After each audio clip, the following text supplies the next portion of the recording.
Ya, kali ini kita akan membahas mengenai potensial listrik. Nah, sebelumnya kita tahu bahwa curl dari medan listrik itu dia bernilai 0. Nah, apabila curl dari sebuah medan vektor, medan listrik itu kan dia adalah medan vektor. Dia bernilai 0, maka dengan teorema Stokes, integral medan vektor dalam suatu loop tertutup pastilah 0. Nah, jadi kita review ulang teorema Stokes. Teorema Stokes itu dia menyatakan bahwa dalam suatu loop tertutup C gitu kan.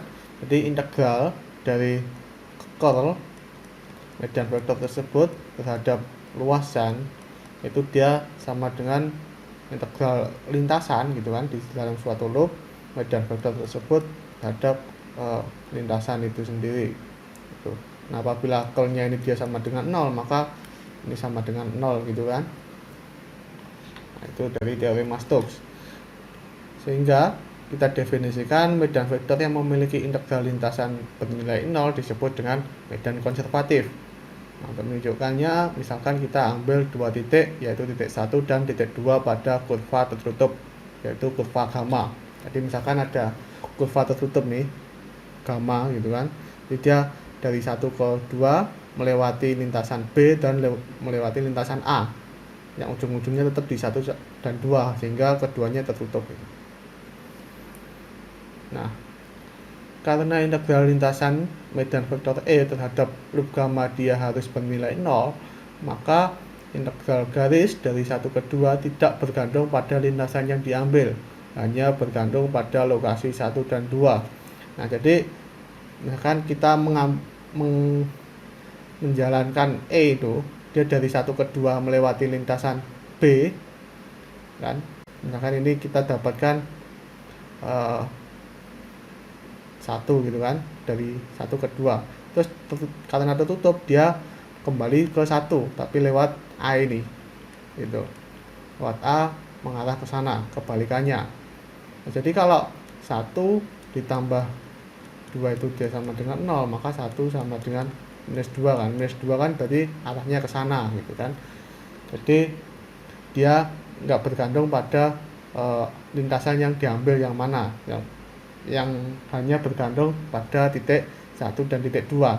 Entah meskipun lintasannya yang A itu dia bentuk bagaimanapun seperti ini, dia selama dia tertutup, maka integral lintasan dari 1 ke 2 lewat B itu sama dengan integral dari 1 ke 2 lewat misalkan C di sini. Nah, dengan demikian kita bisa menganggap hasil integral sebagai selisih dua fungsi di titik 1 dan titik 2. Jadi kalau dia nggak bergantung pada lintasan, kita anggap bahwa hasil integral itu dia tidak lain adalah selisih dari fungsi di 2 dikurangi di fungsi di 1 gitu. Fungsi tersebut disebut dengan potensial yang tertulis dalam V. Jadi karena potensial itu dia adalah skalar, maka kita definisikan medan vektor sebagai gradien dari sebuah skalar. E dia adalah gradien dari V. Nah, dalam kasus medan listrik, potensial listrik adalah integral garis dari medan listrik. Artinya, potensialnya akan berkurang ketika jarak semakin jauh. Nah, kita tahu bahwa medan listrik itu kan dia bergantung pada seper R kuadrat gitu kan. Nah, kalau potensialnya dia adalah integralnya kan, integral medan listrik dalam suatu lintasan. Jadi ini dia sebanding dengan seper R. Jadi dia turun gini. Nah, gradien dari potensial dia kan selalu berupa vektor yang akan bernilai positif ketika potensial bertambah gitu kan. Nah, jadi kalau kita tahu kalau dia fungsinya turun kan gradiennya negatif gitu. Jadinya negatif. Di kesana itu gradiennya negatif. Nah, dengan demikian pasti arahnya vektor itu ke sana gitu. Mendekati yang positif, ke arah masuk ke arah ke sumber muatan atau sumber medan listriknya. Sedangkan ketika kita tahu bahwa dalam muatan positif itu medan listriknya menjauhi muatan positif itu. Sedangkan yang kita hitung tadi, asumsi kita bahwa karena gradiennya potensial itu semakin jauh semakin negatif, sehingga pastilah memasuki gitu kan. Jadi berlawanan arah terhadap gradien potensial gitu. Arah medan listriknya berlawanan arah terhadap gradien potensial gitu. Sehingga kita bisa mengambil bahwa agar gradien potensial itu searah dengan medan listrik, kita ambil bahwa medan listrik itu negatif dari gradien potensial gitu. Jadi E itu adalah negatif gradien dari potensial. Ada tanda negatif di sini. Meskipun walaupun gradien potensialnya positif, ketika semakin besar potensialnya, karena ada tanda negatif, dia mengarahnya kebalikannya. Jadi dia keluar dari muatan positif ini. Nah, kita tahu dari hukum Gauss bentuk diferensial bahwa divergensi dari medan listrik di suatu posisi R itu kan, tidak lain adalah rapat muatan di dalam permukaan berbentuk R ini dibagi dengan epsilon 0.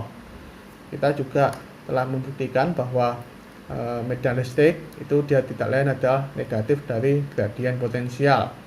Dengan menggabungkan keduanya gitu kan, kita substitusikan negatif dari gradien potensial ini ke sini gitu kan, kita dapatkan bahwa Laplacian dengan nabla dot nabla itu tidak lain adalah Laplacian dari potensial di suatu titik R gitu kan, dia adalah negatif dari rapat muatan di dalam titik R gitu, di dalam permukaan yang dibentuk oleh titik R itu dibagi dengan epsilon 0. Nah, persamaan ini disebut dengan persamaan Poisson. Nah, apabila muatan di dalam permukaan tertutup yang dibangun oleh posisi R ini dia sama dengan 0 gitu kan, sehingga suku yang ini dia kan sama dengan 0.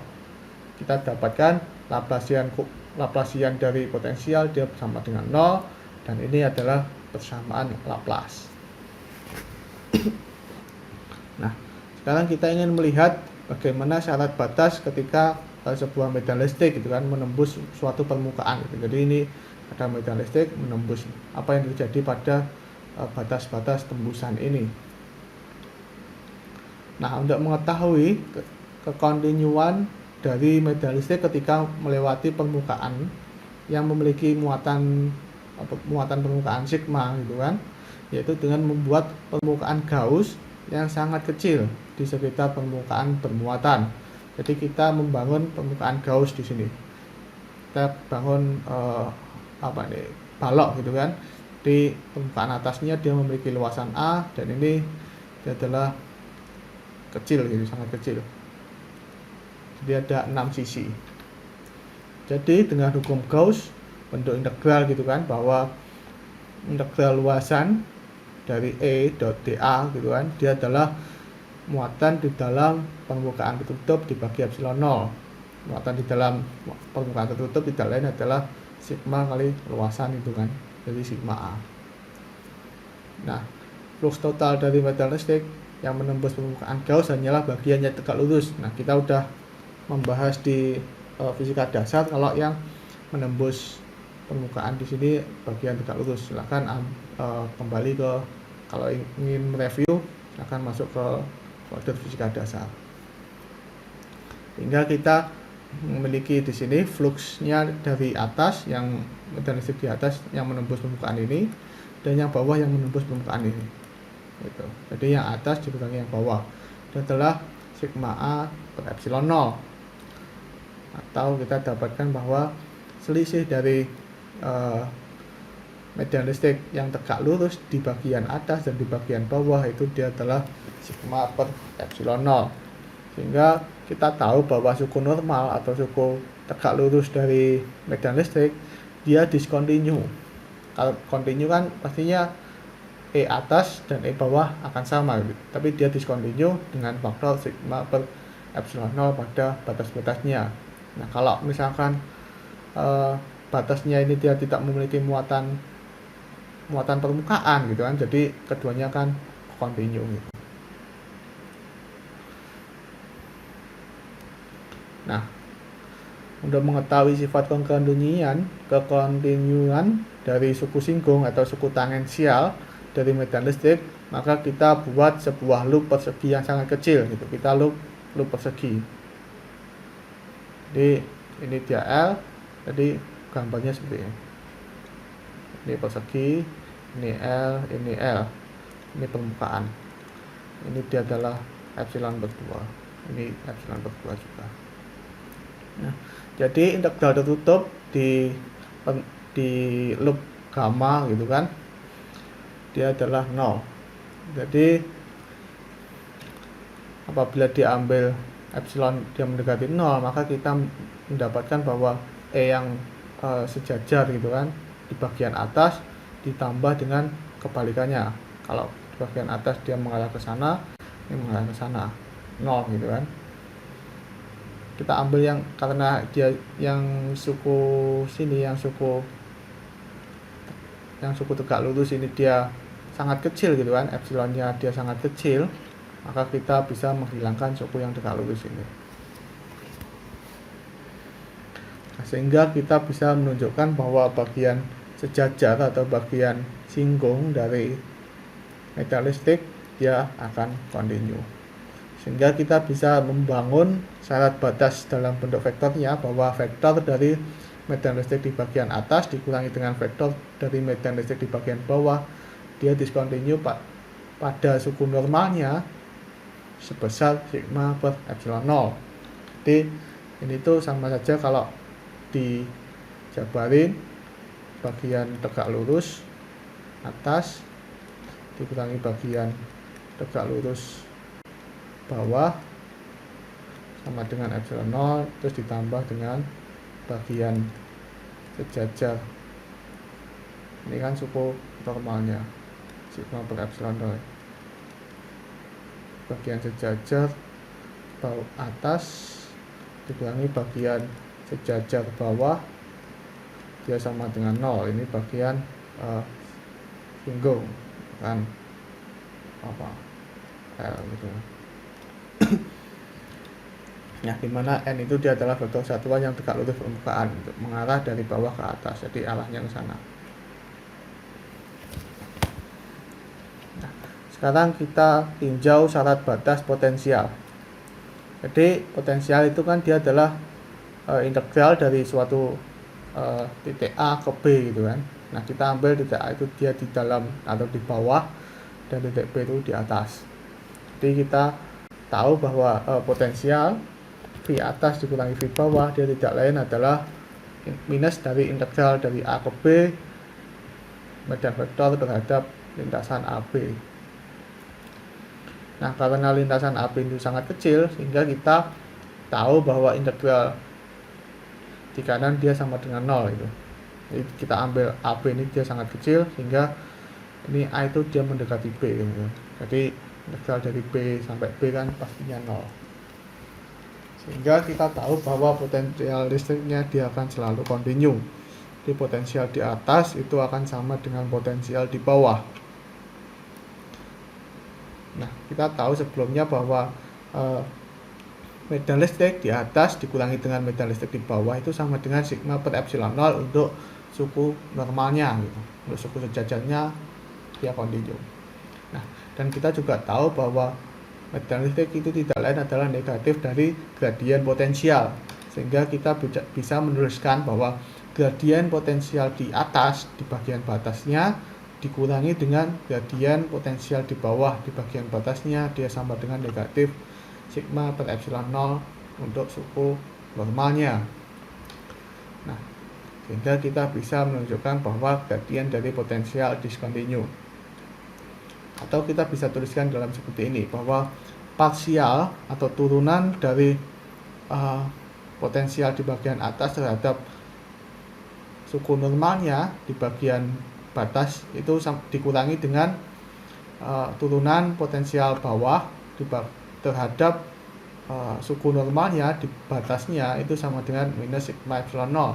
di mana bahwa turunan potensial terhadap normalnya itu tidak lain adalah gradien V yang diambil suku normalnya gitu kan. Jadi gradien V kan dia mengandung suku, misalkan kalau koordinat pola R theta V gitu kan. Nah kalau normalnya itu tidak lain adalah R gitu. Jadi dia hanya mengambil suku R nya aja. Ini diambil V yang R gitu.